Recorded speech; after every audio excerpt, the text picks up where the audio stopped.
ছিল। কেন করছেন এগুলো? কিসের জন্য? বাংলাদেশের প্রতি আপনার ভালোবাসা কেন এত? কিসের জন্য ভালোবাসা? সেই জন্যই বলছি যে কোথাও না কোথাও যেন মনে হচ্ছে, কোথাও না যেন কোথাও মনে হচ্ছে যে সমস্ত ভাবে পরিকল্পনা করার চেষ্টা করা হচ্ছে যে যেভাবেই হোক আমি যেন অধিকারে থাকি, তাতে পশ্চিমবঙ্গ চলে যাক, আপনারা করে নিন।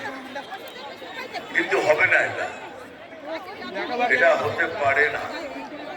যদি আমরা সব সনাতনী হিন্দুরা একটা হয়ে যাই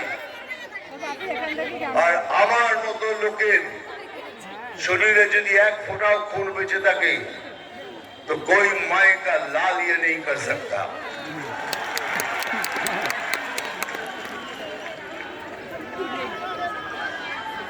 যারা দেখুন বাংলাদেশের প্রতি অনেকের অনেক কিছু স্নেহ ছিল, আমারও ছিল, কিন্তু আজ সব শেষ হয়ে গেছে, কিচ্ছু বাকি নেই। যেভাবে ওরা আমাদের সাথে, আমাদের হিন্দু ভাইদের সাথে যেভাবে অত্যাচার করছে, তারপরে কিছু বেঁচে থাকে না। সেই জন্য বলছি, আমাদের কোনো অন্য কোনো ভিটে নেই, মনে রাখবেন। ওদের অন্য কোনো অনেক ভিটে আছে, অনেক দেশ নিয়ে নেবে, কিন্তু আমরা কোথায় যাবো একবার ভেবেছেন? আমাদের কোনো জায়গায় যাওয়া আছে, কোনো ভিটে আছে, কোনো দেশ আছে? কিচ্ছু বেঁচে নেই। তাহলে কি করবো আমরা? আমি কিন্তু বারবার বলি, সব জায়গায় বলছি যে বিজেপি ভারতীয় মুসলমানদের বিপক্ষে নয়। ভারতীয় মুসলমানরা যারা ভারতকে ভালোবাসে, ভারতকে ভালোবাসে, ভারতের জন্য কাজ করে, ভারতের সুখের জন্য কাজ করে, তাদের জন্য। কিন্তু বিজেপি তাদের বিপক্ষে, যারা ভারতে থেকে ভারতের ক্ষতি চায়, তাদের বিপক্ষে। তো এইসব লোককে প্রশ্রয় দিয়ে কি লাভ? এইসব লোককে প্রশ্রয় দিচ্ছে। যদি আমার কথা বিশ্বাস না হয়, 2-3 দিন আগে আপনি এবিপি আনন্দ দেখুন, হুমায়ুন কবির সাহেব একটা কথা বলেছিলেন যে আমরা 70% হিন্দু, 70% মুসলমান আর 30% হিন্দু আছে এখানে। ওই 30% হিন্দুকে কেটে ভাগীরথী নদীতে বইয়ে দেবো, তার এগেন্স্টে আমি একটা কথা বলেছিলাম। বলেছিলাম যে আমি ভেবেছিলাম চিফ মিনিস্টার কিছু বলবেন, এসব কথা বলো না, কিন্তু আমি বলেছিলাম। আজকে উনি কি বলছেন? সুমনদার কথা শুনবে এবিপি আনন্দে। উনি বলছেন যে হুমায়ুন সাহেব, আপনি এসব যে কথা বলেছেন এগুলো ভালো নয়, এগুলো হিংসার কথা। তাতে উনি বলেছেন, এটা আমি বলিনি, আমার নেত্রী আমাকে শিখিয়েছেন এসব বলাতে। ভাবতে পারেন, উনি বলছেন আমাদের নেত্রী আমাদের শিখিয়েছেন এসব বলাতে, মানে হিন্দুদের কেটে ভাগীরথীতে বইয়ে দেবে। হ্যাঁ, যাকে এখনো তো হিন্দুর খেলা দেখেনি, যেদিন খেলা দেখবেন সেদিন বুঝতে পারবেন। যাই হোক, এসব তো এই জন্য বললাম, কেন আমাদের এখন সময় এসছে, আমরা সবাই এক ছাতার নিচে এসে একভাবে সনাতনী হিন্দুরা একসাথে ভোট করুন আর এই সরকারের পতন ঘটান।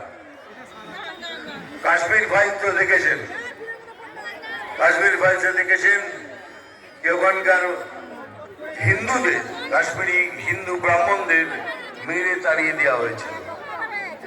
এখন সেই সুযোগটা যদি আমাদের এই সরকার করে দেন, তাহলে আমাদেরও সেই অবস্থাই হবে। আর সেখান থেকে বাঁচতে হলে আমাদের সবাই মিলে একসাথে ভোট করে এই সরকারকে হাঁটাতে হবে। আমি এই জন্য সবাইকে রিকোয়েস্ট করছি, সবাইকে, মানে সবাইকে, কমিউনিস্টের মধ্যে যদি কেউ হিন্দু থাকে, যারা হিন্দুত্ব বিশ্বাস করে, তারাও আসুন। কংগ্রেসকে বলছি আপনারাও আসুন। তৃণমূলের মধ্যেও যদি কোনো হিন্দু ছেলের, হিন্দু মেয়ের, হিন্দু ভাই বোনদের বিবেক থাকে, বিবেক মানে যারা দুর্নীতিতে বিশ্বাস করে না, দুর্নীতি করে না, তাদের কথা বলছি, যদি থাকে তাহলে তোমরাও এসো, আমরা সবাই মিলে একসাথে ভোট করে এই সরকারের পতন ঘটাই। এটা বারবার করে চেঁচিয়ে চেঁচিয়ে বলছি। তারপরে দেখুন না, এই 1000 টাকার লক্ষ্মী ভান্ডার, এটা আমি সব জায়গায় বলি, লক্ষ্মী ভান্ডারটা দারুণ, নিশ্চয়ই নেবেন। এটা আপনাদের পয়সা, আপনাদের পয়সা আপনারা নেবেন, নিশ্চয়ই নেবেন। ঘটনা বলছি, কিছুদিন আগে বহরমপুর গেছিলাম, সে নামার পর আমার পাশে একটা টোটোওয়ালা এসে দাঁড়ালো। দাদা কেমন আছেন? আমি ভালো আছি। তোরা তো খুব আনন্দে আছিস, 1000 টাকা লক্ষ্মী ভান্ডার পাচ্ছিস। বলে তোর একটু লিমিট ক্রস করলে 1000 টাকা ফাইন, ওইটাই নিয়ে ভিড়ে দিচ্ছি। দেখুন, আমি কি বলছি, লক্ষ্মী ভান্ডার নিন, কিন্তু যদি ভাবুন, যদি আপনার ছেলের বিবেক থাকে, সে যদি দুর্নীতি করতে না চায়, তাহলে 1000 টাকা তো নিলেন, তোমার ছেলেটা তো বেকার হয়ে গেল। আপনার স্বামী, যার বিবেক আছে, সেও কিন্তু বেকার হয়ে গেল। আপনার মাতা পিতা অসুস্থ, আয়ুষ্মান ভারত 5 লক্ষ টাকার সেবা প্রধানমন্ত্রী সবার জন্য করে দিয়েছে। 5 লক্ষ টাকার সমস্ত ভারতবর্ষের লোকে পাচ্ছে, কিন্তু এখানে পাচ্ছেন না, কারণ এখানকার চিফ মিনিস্টার ওটাকে বাধা দিয়ে বন্ধ করে রেখেছে। এইসব যদি পান তাহলে নিয়ে কি লাভ? এই লক্ষ্মী ভান্ডার আর লক্ষ্মী ভান্ডার থাকবে না। আমি চাই আপনারা নিন, ভালো করে নিন, আমার কাছে প্রণামের যোগ্য এইসব জিনিস।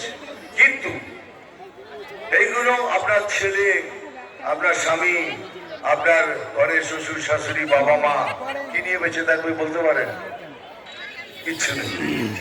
তাই বলছি সবাইকে, এবার আমার স্টেজে বসে থাকা যত আমার কার্যকর্তা আছেন, সবাইকে প্রথমে ধন্যবাদ জানাই। তারপরে বলি কি, আপনাদের মধ্যেও যদি কোনো মনোমালিন্য থাকে তো দয়া করে ইলেকশন অবধি সেটাকে মিটিয়ে নিন, তারপরে সবাই মিলে একসাথে লড়ুন, লড়ে জিতিয়ে আনুন বিজেপি।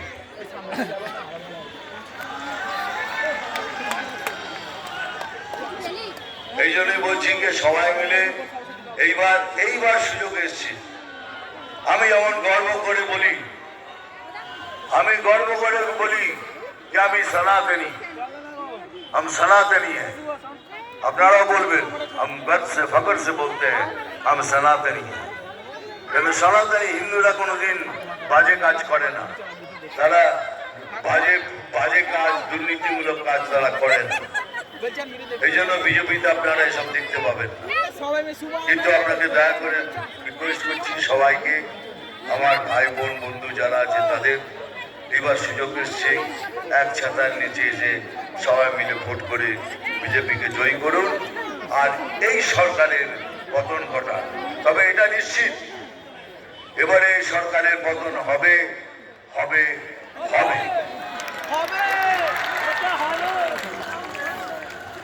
হ্যাঁ ভাই জানি, ডায়লগ তো বলতেই হবে।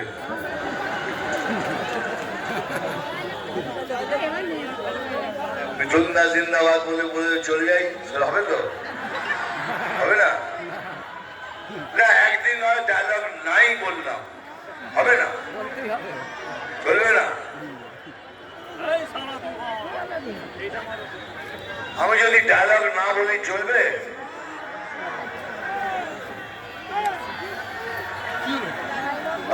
মারবো এখানে, কিন্তু ওটা তো বলতে পারবো না, একটু ঘুরিয়ে বলতে হবে, বুঝতে পেরেছিস? খিচুড়ি রাখবো এখানে, তোরা খাবি এখানে সেখানে, ঘুরিয়ে বলে দিলাম। আমি জল ধরাও নই, বেড়ে পড়াও নই, আমি জল ধরাও নই, বেড়ে পড়াও নই, আমি জাত কুকুরো।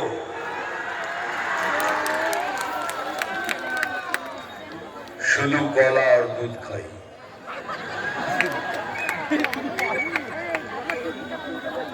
নাম তুফান,